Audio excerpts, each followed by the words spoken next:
US government, you done fucked up. While we're watching all this Chinese content, not propaganda, just everyday Chinese life, because Red Note is Chinese Pinterest, more or less. It's not their TikTok. We can't get their TikTok in our app store. We are getting to see everyday life in China.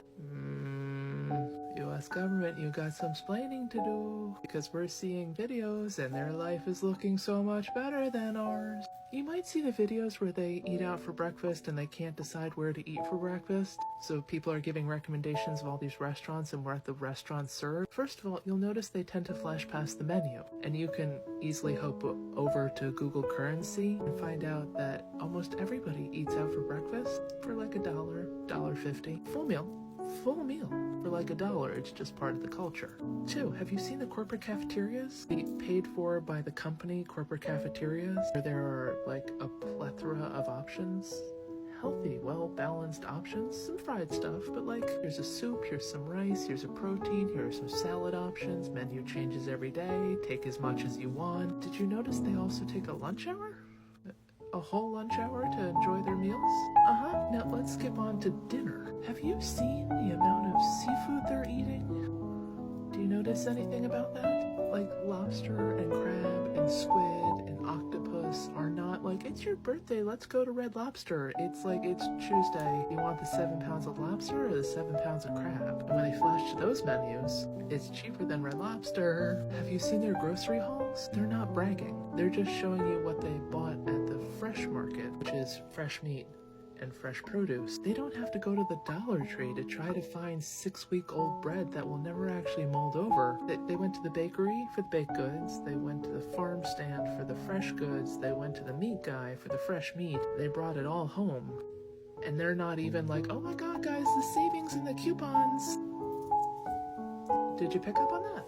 Have you seen the videos of the kids at schools not just doing some weird like to the test? Have you seen the ones where they clean up the classroom and cook their own meals? These are like 2nd graders who are making their own meals and then they clean up after their own meals, who are learning motor skill functions and basic life skills in school. And maybe you want to hop over to TikTok and see what's going on in a 2nd grade classroom in the US. Have you seen the town square dancing thing? There used to be a tall gentleman on my TikTok early on in COVID. He would do square dancing. Apparently it's not just him. Apparently towns have these fitness activity centers in like the town square, and people gather and do like Tai Chi in the morning and square dancing at night. We're watching everyday life in China. We don't even need propaganda. We're watching everyday clips.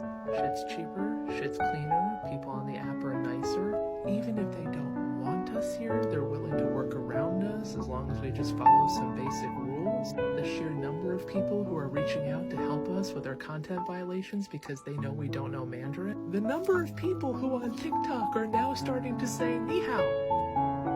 US government, congratulations. We didn't need China's propaganda. You pissed us off so bad we went running towards just their everyday life videos, and that is so attractive we didn't even need the propaganda ones. We just noticed the price of their groceries, the quality of their school, the paid for lunch and the full lunch hour at work thing. And seriously, some of their lobster udon noodle situations are cheaper than a Big Mac for lobster. Tell me again about those tariffs you guys want to put in to save America. How you want to get rid of the Department of Education. You better hope MAGA doesn't get on there, because if China has the equivalent of a Ford F-150 and if it costs like under $10,000, you're so fucked.